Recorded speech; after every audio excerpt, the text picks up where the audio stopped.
This is Hidden Killers with Tony Bruschi.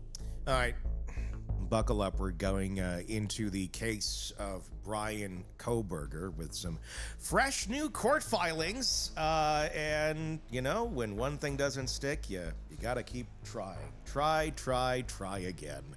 And that's certainly what Ann Taylor is doing. And this time, let's just say the defense has thrown a curveball into left field.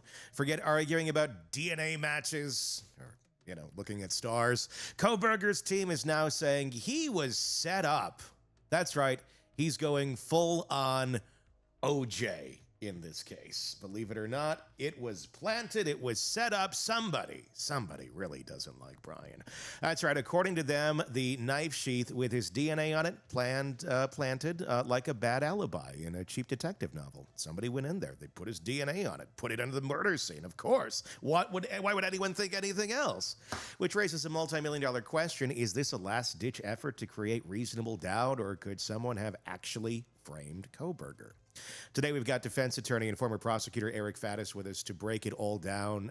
Eric, in your experience, how often do we actually see a frame job in court on something like this? And what does it take to sell that one to a jury? In terms of how often people are framed, it really depends on who you ask. Yeah. You ask a prosecutor and they'll say, hey, that is a fiction. That largely doesn't happen, maybe 0.1% of the time. You ask some defense attorneys, especially ones who've been around for decades and decades, and they'll say, hey, look, man, I've seen it and we've proven it. So the frequency of it is debatable, but it's a difficult road to hoe for the defense, in part because they have to. The next question in terms of you tell someone you're framed, the question will be why? Why would they come at your guy? Why Kohberger? Why frame him for a quadruple homicide he didn't do? And Kohberger doesn't have the same kind of answer that OJ or other folks who have alleged framing do. No, I mean, we've been talking, the Delphi case we talk about a lot. That looks like, not necessarily planted evidence, but just lack of looking at evidence. This is one where it would be something was planted. They're making the accusation essentially and throwing it out into the ether that somehow the knife sheath, the DNA on it that only belongs to Kohberger, was planted by someone. Who? We don't know that. Why? We don't know that. These are questions a jury's going to want to know answers to. You can't just throw out there, oh, he was framed. Why? If you were throwing this out there and you are Ann Taylor, how are you going to present this? I think that the way she could be looking at it is that, hey, there was this catastrophic tragedy in this town. 4 innocent college kids were murdered and stabbed to death in a gruesome way. This town needs justice. This is a small town. This is a college town. It's a small police department. There's a lot of pressure on the police department to find a culprit. And when they thought that they had some evidence against somebody, they wanted to put their finger on the scales and ensure that they would secure this conviction so the community could have some peace and closure. And that's what they did to my client. That could be one way Ann Taylor argues it. Seems like a stretch, especially considering this wasn't like a 5-year investigation. They got Kohberger in the time frame of things, relatively quickly. It wasn't the next day. Excuse me. It went in a couple of weeks, and there was a lot of questions at the beginning of how well are they doing their job. There was a lot of criticism back then. We were one of them raising the flag, going, what the hell's going on over here, guys? And it turned out a lot. They just were holding their cards very close to the vest. So that doesn't necessarily play in the favor of that argument where there's this frustration and all roads have led to nothing. Because they did. They had stuff. They were following it. They ended up going to Pennsylvania and checking out the garbage and then comparing it. And the only DNA that we know of in this case that is completely matched to Kohberger and no one else, how would you go about and get that DNA to plant it? And why Bryan Kohberger? How are you going to find that? And how are you going to get this specifically on that knife sheath in that exact spot. It's not like it's you're just like taking like, this is kind of gross that I even have this here, but I cut my hand the other day. It's not like you have a Band-Aid the person and you're just like, let's smudge it around on the sheath and there's DNA there. No, I mean, this is very specific. It's right where a thumb would go to open said sheath. It seems like quite a stretch. Are we just getting really desperate here? You know, law enforcement would have to go through some investigative gymnastics in order to accomplish what the defense is claiming they did in terms of planting this for the reasons you just mentioned. You know, I think that this is in any death penalty case, which Kohberger's case is, there's an element of desperation on behalf of the defense. You've got to come with everything including the kitchen sink. You've got to just leave no stone unturned, raise all plausible arguments you can possibly raise, and perhaps that's a part of what's going on here. And maybe they're hoping that, hey, we put all of these questionable arguments together. Do they accumulate to, one potentially credible argument? Maybe. It's a big maybe. They've already gone down the road of everything else. Obviously, this is before trial, so some of it matters, some of it doesn't. I'm going to ask you just how much this matters. Is they've already run it down going, oh, the science is bad on that. Oh, well, it could have been something else. Or they're running everything. And it's not just that it's not his DNA on it or it's flawed methods. Now it was planted. It's basically saying it is his DNA, but somebody else put it there. When this actually goes to trial, how much of their scheming can actually make it into court? I mean, how many of these, well, first they said it was this, then they said it was that. What do you guys think, jury? Because they don't seem to know themselves. I mean, can that be brought up in that sort of a way? Some judges are very permissive when it comes to defense arguments, especially in a homicide case, especially in a death penalty case. Sometimes they'll say, hey, this argument seems a little whack, but it's a serious case and I'll let defense do their thing. Other judges require a credible showing that there is some evidence buttressing especially such an inflammatory allegation like planting evidence like that. And so will the judge on this case require that much of defense before this even gets to the jury? The judge could require that, and the jury, it's possible, might not even hear about it. The defense doesn't get to go in there and just say, hey, we think the man on the moon did this. There's got to be evidence supporting their arguments. They're pretty close to that, though, really. I mean, they're just like one step away from like that. Like, he loves the stars. Look at. We also have recently, because the judges said, okay, we need to be a little more transparent on this. So we've seen the text message string come out from the surviving roommates. And it puts into perspective what went on, I think, into their minds when you really take into account their age, the way they communicate, and all that. I'm not going to break down, why I think there's nothing nefarious there, because I don't think there is. I just think it's, young, inexperienced people at life that were in a crisis, spooky situation and didn't really know the gravity of it. But there's the bushy eyebrows comment that's in there that we know is in there in the string of texts right away. And of course, they're arguing, well, that can't be put in here because they were in shock. They clearly were not in shock. You can tell that by their string of texts. And once they found out their friends were dead, they sure as hell were. But at that point in time when bushy eyebrows was brought up, they were a little spooked. There was somebody in the house they didn't quite know. There was some weird ruckus upstairs that they didn't know what was going on. But eventually they felt safe enough to go back to bed and competent enough to say bushy eyebrows. It's not usually a trait one's is just going to make up out of thin air and put out there. Especially, it would be quite a specific thing to see on someone's face and to stand out if he's wearing a ski mask. That would really be an interesting feature to go, despite the ski mask, bushy eyebrows. Kind of makes it even more of a stronger point, I think, which is probably also why Ann Taylor wants it removed. All these things she wants removed. Is there a chance in hell for it to be thrown out? Typically, witnesses are allowed to testify as to their personal observations, their sensory experience, their perceptions based on what they're seeing. That's in fact the basis of what's called foundation for one's testimony. They saw it, and this was how they viewed it, and what came into their head. Bushy eyebrows is a pretty distinct characteristic, and Kohberger happens to display that characteristic. And so I think that the witness is absolutely going to be allowed to testify as to those observations, and defense can cross on it and say, oh, weren't you in shock? Oh, when you're in a crisis, maybe you're not perceiving things as accurately as when you're not, or whatever. They can ask about that, but I don't think it rises to the level of making it inadmissible.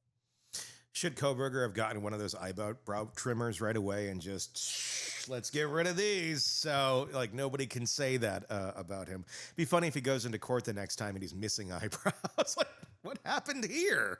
Accident. It was just nothing. I've always never had eyebrows. I've always looked this way. The DNA underneath the fingernails, that's another thing that the defense was trying to bring up, it seems, here for a little bit. I don't know if they're going to keep going on that, but the DNA of three different people under the fingernail of one of the victims. I don't know. I'm always cleaning my fingernails. I always have like something around here where I'm like, it's an obsession. And there's, just go throughout your day, you get stuff underneath your fingernails. And I'm assuming probably a lot of DNA. This, go to the store, touch a railing, just inadvertently scratch your hand on something, you will very likely get DNA under your fingernails. Just how often is it that at any given time we have other people's DNA under our fingernails, but we're not the victim of a violent crime? Sure. I mean, it could be a very innocent explanation for that. Like you said, just picked up. You're in college town. There's kids everywhere. You're hanging out at parties and Yeah. socializing and everything else. On the other hand, defense can certainly argue that there was a physical altercation here, and oftentimes in a physical altercation, there is scratching and an exchange of biological material, including material that gets lodged underneath fingernails. And could that be evidence of someone who was involved in a physical altercation? It certainly could be, and it's certainly something defense can argue. Yes, I mean, I guess it can create some reasonable doubt, because as of our technology today, we do not have a way of breaking those three different DNA profiles down to say definitively here is who they all belong to. Now, 10 years from now, I wonder if that will be better. There's a lot of cases we look back on and go, well, we didn't have that technology then. Now we can look at this in a lot clearer light. So I'm curious 10 years down the road what exactly we're going to find in that. When we're getting closer and closer to a trial date here, we're seeing a lot of things thrown against the wall. Does it tell you, and obviously this is a capital case, when we've seen like theory after theory after theory being thrown out there by the defense, what does that tell you as a defense attorney? And even more so, when you were a prosecutor, when you saw things like that happen, or as a defense attorney, if you ever feel like we got to keep throwing things out here, what does that tell you about the strength of a case? It tells me that if there was one overly compelling defense, you ride that horse off into the sunset. You don't want to dilute the potency of your defense by saying, oh, and it also could be these five other things. At least that's one strategy. Now, some folks just like to, throw everything at the wall and hope that something sticks. But sometimes what that telegraphs is that there is not one main compelling defense that is going to win the day on this. And we've got to try to have some cumulative effect of all of these questions, all of these potential doubts, to hopefully rise up to reasonable doubt. And so that's kind of the way that I would view that. Anything that you've heard from the Kohberger camp that makes you think this will be successful on their part? I don't want to say an easy sell, but even like a palatable sell to a jury. Certainly there are some cards that Kohberger's team can play. One is some people would argue that there's not a distinct compelling motive for him to do this. Now, prosecution's going to say that he was sort of stalking these women and on social media and stuff like that. And certainly that factors into motive. But was there a motive for him to go and slash up, 4 people who he probably had never met before? That's one card. The DNA evidence of other folks under the fingernails, that's another card. But overcoming the DNA on the knife sheath is going to be difficult, and I don't think the planning argument's going to get him there. What are you most interested in seeing in terms of discovery, evidence, all that has not been made public yet? What do you think could really seal the deal here against Kohberger? And in theory, what is there anything out there that you think maybe is in the back pocket of Ann Taylor? I would think we would have heard it by now, but let's just say there's something out there. Either way, what do you think could come up here that could affect this case in either direction? There have been some hints in some of the public reports that I've read that allude to more of a buildup on this case than everybody knows about. More actions that Kohberger may have taken. I mentioned earlier that there's some indication that he was at least visiting their social media profiles or possibly trying to interact with the victims on their social media profiles. At least that's what I've heard. I haven't seen the actual social media data. But if that information does exist, if there's more information about how this culminated, how things escalated, and about Kohberger's actions before he allegedly committed the stabbings in a way that is consistent with killing 4 people with a knife, I think that could be very compelling and seal the deal for the prosecution. For the defense, that's a tough one. I'm not sure. It's kind of like I can't think of a card that some joker in their back pocket that I can't conceive of that's gonna show he's innocent. Surprise, we have video of him in Hawaii with Chad and Lori Daybell, and they're all on the beach together having a great time. We just decided, well, we didn't think that was compelling enough, but we'll show our cards now. The nightmare blunt rotation. Exactly. Yeah, there's not a lot that looks good here. The knife itself, the purchase, that is something I'm very curious about. If it happened, if there is an Amazon receipt or Target or whatever the hell he may have bought it at, that seems like that could seal the deal pretty good. There are some people out there who have claimed that they have inside knowledge that is there. Again, just an allegation, but from some pretty trusted sources. Obviously, that would be pretty damning if in fact that was there. And the fact that you have Ann Taylor, is it normal for someone to get ahead of something and say, we want the exclusion of his Amazon searches, and there was a ton of online things they wanted out, Google searches, everything, anything that could point to, hey, maybe he bought this knife, or any sort of other conversations about what may have happened that may be out there in the ether. They're requesting early on that should not be into evidence. If there's nothing to hide in those areas, why would you be requesting that we can't look at your Amazon search history? There's plenty of crimes out there where no one even asks for that because there's nothing to see there, and you would know that on a defense end. But if you know there's something there that may not look very good, of course they're going to request to not have that in the case.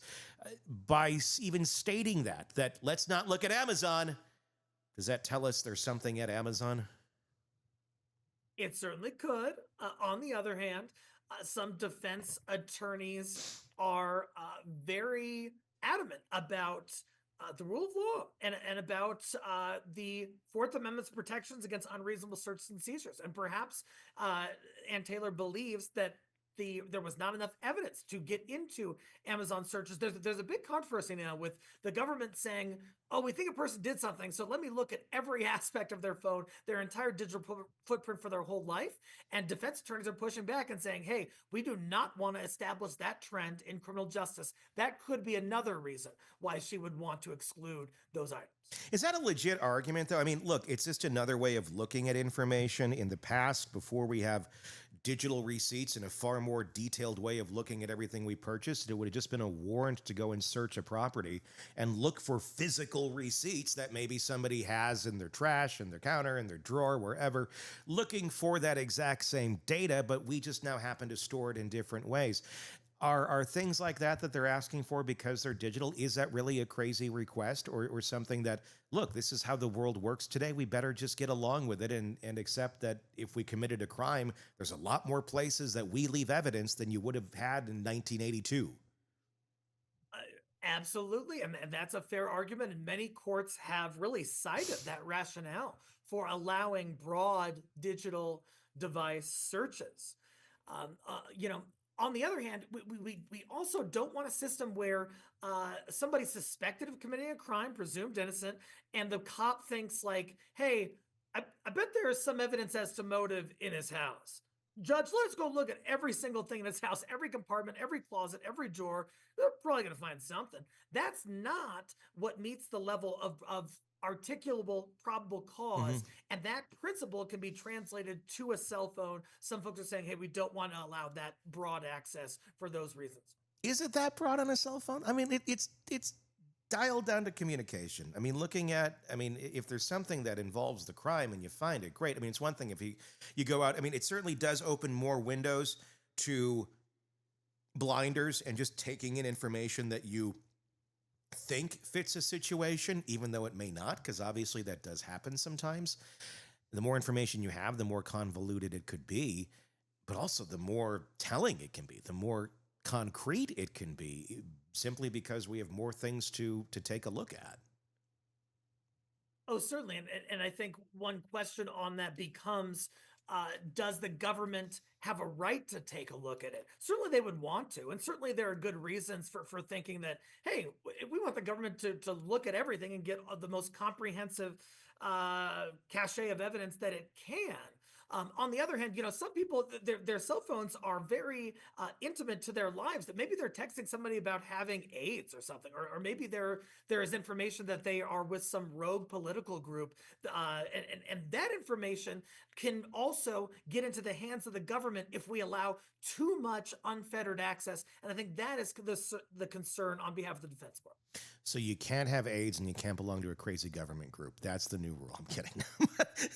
but I get what you're saying. Yeah, where it could go into the wrong hands, or it could be looked at as something entirely different that really has nothing to do with the case, that I guess one could, put into some other category and use against someone. It's just there's so many angles on this case and so many directions that it, I guess, in theory could go, but it feels like it's narrowing even more by the day as we get closer and closer to a trial. Eric Faddis, defense attorney, former prosecutor, thank you for your insight on this ever crazy growing case.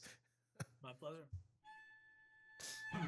The latest true crime stories, expert breakdowns, and shocking twists, all in one place. Press subscribe now to the Hidden Killers podcast and True Crime Today.